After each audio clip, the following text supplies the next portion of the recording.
TMC के 10 दिग्गज नेता ज्ञानेश कुमार से मिलने के लिए चुनाव आयोग के दफ्तर पहुंचे। मुलाकात भी हुई, बात भी हुई, लेकिन बात जहां थी वहीं रह गई, आगे नहीं बढ़ी। टीएमसी की तरफ से जो भी आरोप चुनाव आयोग पर लगाए जा रहे थे वो और तीखे हो गए इस मुलाकात के बाद।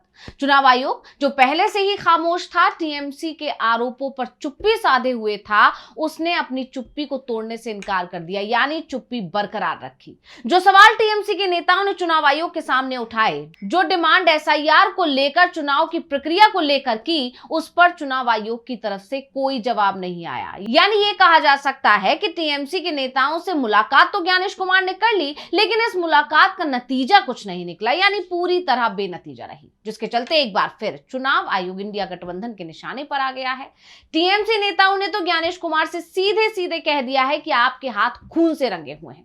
तो आज हम अपनी स्पेशल रिपोर्ट में टीएमसी की उन सभी डिमांड को लेकर करेंगे बात, जिन्हें चुनाव आयोग के सामने पार्टी नेताओं ने उठाया, जिनका जवाब चुनाव आयोग के पास नहीं दिख रहा है, और इसीलिए चुनाव आयोग ने चुप्पी साधे रखी, किसी भी सवाल का जवाब नहीं दिया। और इसके बाद यह तय हो गया कि आने वाले दिनों में टीएमसी या तमाम विपक्षी दल मिलकर, इंडिया गठबंधन मिलकर चुनाव आयोग के खिलाफ एक बड़ा आंदोलन करने जा रहा है। तो क्या है तैयारी, इस पर भी आगे करेंगे बात। नमस्कार, मैं हूं अंशिता।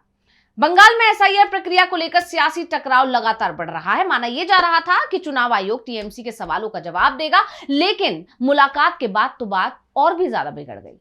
तृणमूल कांग्रेस ने मुख्य चुनाव आयुक्त से मुलाकात की। बैठक खत्म होने के बाद एक बार फिर आरोप लगाया कि उन्होंने चुनाव आयोग से जितने भी सवाल पूछे उनमें से एक का भी जवाब नहीं मिला, यानी चुनाव आयोग ने चुप्पी साधे रखी। एक तरह से कहा जा सकता है कि जो ये मीटिंग थी, जो ये मुलाकात थी, वो सिर्फ औपचारिकता थी, सिर्फ टीएमसी के या तमाम विपक्षी नेताओं के जो आरोप हैं उनको कुछ दिनों के लिए शांत करने के लिए मीटिंग रखी गई थी। मुलाकात के बाद टीएमसी प्रतिनिधि मंडल का दावा है कि एसआईआर प्रक्रिया जल्दबाजी, अव्यवस्था और दबाव का मिश्रण बन चुकी है। इससे हजारों लोग परेशान हो रहे हैं। पार्टी ने चुनाव आयोग के सामने कुल 5 बड़े सवाल रखे, लेकिन प्रतिनिधि मंडल का कहना है कि इलेक्शन कमीशन ने किसी भी मुद्दे पर संतोषजनक जवाब नहीं दिया। इस प्रतिनिधि मंडल में लोकसभा और राज्यसभा के 10 सांसद शामिल थे। पार्टी नेताओं ने यहां तक कहा कि ये उसी मॉडल को बंगाल में लागू करने की कोशिश है जो बिहार में देखने को मिला था। देश भर में एसआईआर को लेकर विवाद जारी है। विपक्ष पूरी तैयारी कर चुका है कि कैसे चुनाव आयोग के घेरना है, और इन सब के बीच में जहां बंगाल में चुनाव होने हैं कुछ ही महीनों बाद, ऐसे में बंगाल में मुद्दा सबसे ज्यादा गरमाया हुआ है। और इसी को लेकर टीएमसी के 10 सांसदों का डेलीगेशन दिल्ली में चुनाव आयोग से मिला।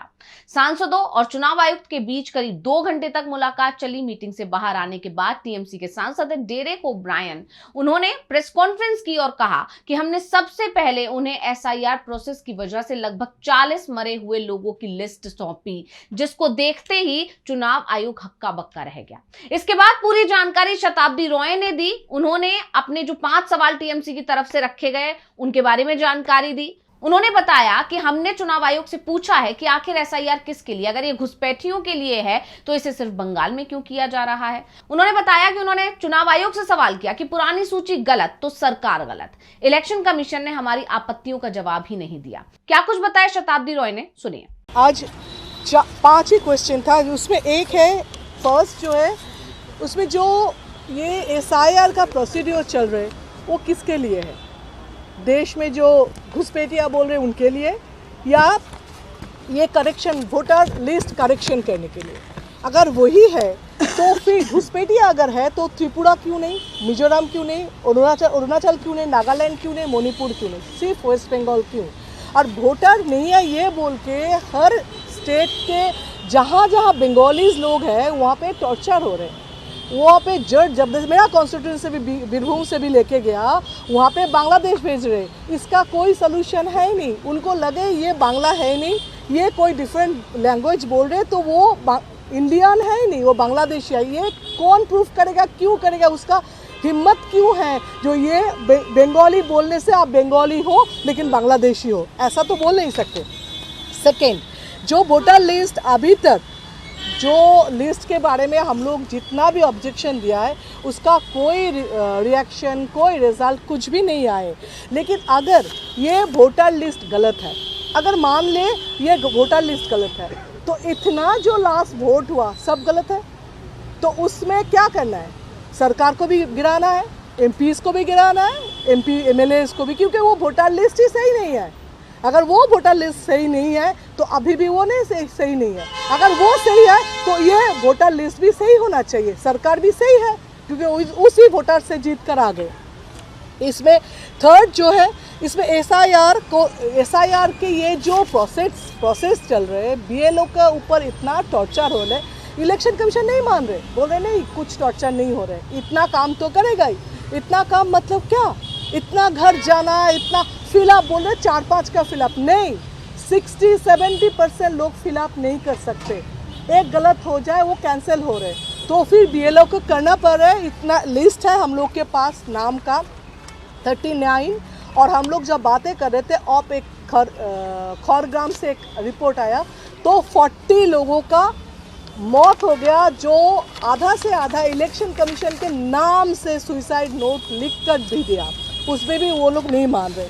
फोर्थ जो है, ये जो प्रोसीड्योर आप लोग कर रहे हो, जिसमें आप BLA नियोग वो जो बोल रहे हैं, हम लोग बोल रहे हैं बांग्ला सहायता केंद्र जो हम लोग का है उनको इंक्लूड करो, तो आपका भी काम अच्छा होगा, जल्दी हो जाएगा। अगर जल्दी करना है तो इनको भी इंक्लूड करो, ये हम लोग अप्रोच किया है। शताब्दी रॉय ने बताया है कि BLO पर दबाव, 40 लोगों की जान जाने का जो आंकड़ा हम दे रहे हैं, इलेक्शन कमीशन मानने को ही तैयार नहीं है। इसी तरह बंगला सहायकों को शामिल क्यों नहीं किया गया, ये भी सवाल किया गया। शताब्दी रॉय ने यह भी बताया कि सवाल किया गया चुनाव आयोग से कि बिहार मॉडल क्यों, क्या बंगाल में भी वोटर कार्ड होते हुए वोट ना देने जैसी स्थिति लाने की कोशिश की जा रही है। यानी एक तरह से चुनाव आयोग के सामने जो सवाल TMC के नेताओं की तरफ से रखे गए, उनके जवाब चुनाव आयोग के पास नहीं थे, और इसीलिए चुनाव आयोग चुप्पी साधे रखा, या कहें कि भाग खड़ा हुआ। इसके अलावा TMC सांसद महुआ मोइत्रा ने कहा कि इलेक्शन कमीशन की अपनी प्रक्रिया ही विरोधाभासी है। आयोग की ओर से स्पष्ट किया गया कि नाम हटाने के नियम सिर्फ 4 स्थितियों में लागू होंगे। 1, मृत व्यक्ति, स्थायी रूप से पलायन, डुप्लीकेट वोटर और गैर नागरिक। लेकिन महुआ ने पूछा है कि जब फॉर्म 7 और फॉर्म 8 पहले से मौजूद हैं, तो आखिर SIR की नई व्यवस्था ही क्यों बनाई गई। महुआ ने कुछ इस प्रकार से अपने तर्क रखे। उन्होंने कहा, फॉर्म 7 पहले से मृत व्यक्ति का नाम हटाने के लिए है, फॉर्म 8 पलायन कर चुके लोगों का रिकॉर्ड सुधारने के लिए है। बिना डुप्लीकेशन सॉफ्टवेयर के डुप्लीकेट वोटर कैसे पहचाने जाएंगे। SIR प्रक्रिया पहले से उपलब्ध प्रावधानों की डुप्लीकेट कॉपी जैसी क्यों है। यानी चुनाव आयोग के सामने 10 सांसदों का जो डेलीगेशन पहुंचा, उसने कई सवाल रखे, और उसमें से एक के भी जवाब जब चुनाव आयोग की तरफ से नहीं दिए गए, तो अब TMC के सांसदों ने और पूरी पार्टी ने ऐलान कर दिया है कि इस मुद्दे पर वो शांत नहीं बैठने वाले हैं। पार्टी का कहना है कि बंगाल में ममता बनर्जी की सरकार है और यहां बिहार जैसा मॉडल लागू नहीं होने दिया जाएगा।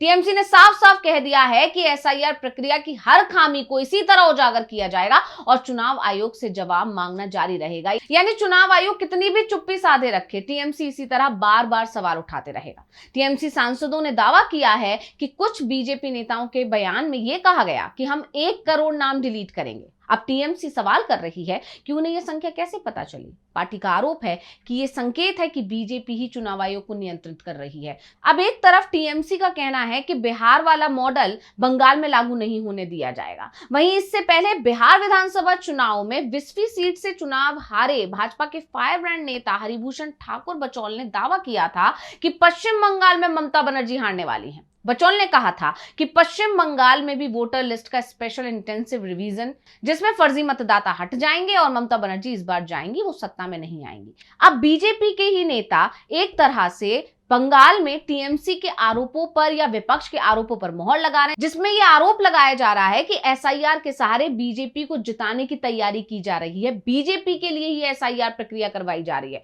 और यही बात BJP नेता ने बोल दी है, जिसके आधार पर अब TMC का कहना है कि चुनाव आयोग और BJP के बीच मिलीभगत चल रही है और BJP के पास पूरी जानकारी है कि आखिर चुनाव आयोग क्या करने वाला है। और इन सारे सवालों को लेकर ही TMC चुनाव आयोग से मिलने पहुंची थी, लेकिन कोई जवाब नहीं मिला, और उसके बाद ये साफ हो गया कि TMC या पूरा विपक्ष अब इस मुद्दे पर शांत नहीं बैठने वाला है। हालांकि ये माना जा रहा था कि TMC और चुनाव आयोग के बीच जब मुलाकात होगी तो शायद उसका कोई नतीजा निकलेगा, लेकिन इसका कोई नतीजा नहीं निकला है। ऐसे में अब ये माना जा रहा है कि विपक्ष 1 दिसंबर से शुरू हो रहे संसद के शीतकालीन सत्र में इस मुद्दे को जोरों से उठाएगा। SIR का मामला सुप्रीम कोर्ट में भी पहुंच चुका है। एसआईआर के खिलाफ दायर तमिलनाडु, बंगाल और केरल की याचिका पर लगातार सुनवाई हो रही है।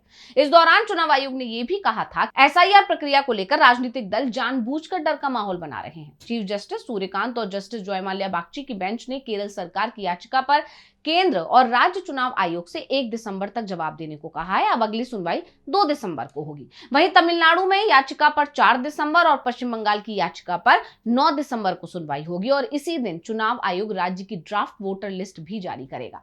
इसको लेकर बेंच ने यह भी कहा था कि अगर राज्य सरकार मजबूत आधार देती है तो हम तारीख बढ़ाने का निर्देश दे सकते हैं।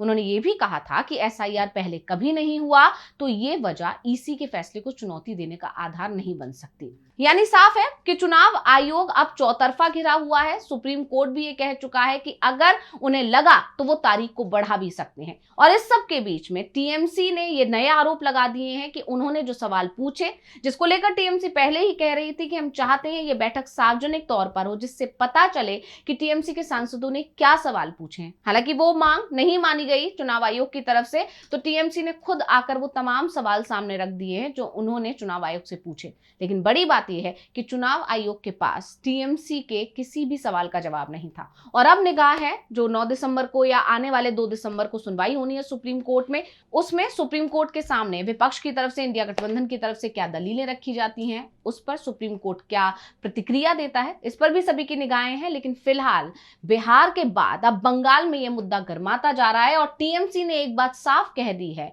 कि जो बिहार में हुआ वो बंगाल में वो किसी भी कीमत पर नहीं होने देंगे, क्योंकि वहां सरकार ममता बनर्जी की है। तो स्पेशल रिपोर्ट आपको कैसी लगी हमें कमेंट करके अपनी राय जरूर दीजिएगा। इसी के साथ मुझे दीजिए इजाजत। देखते रहिए डीवी लाइव। नमस्कार।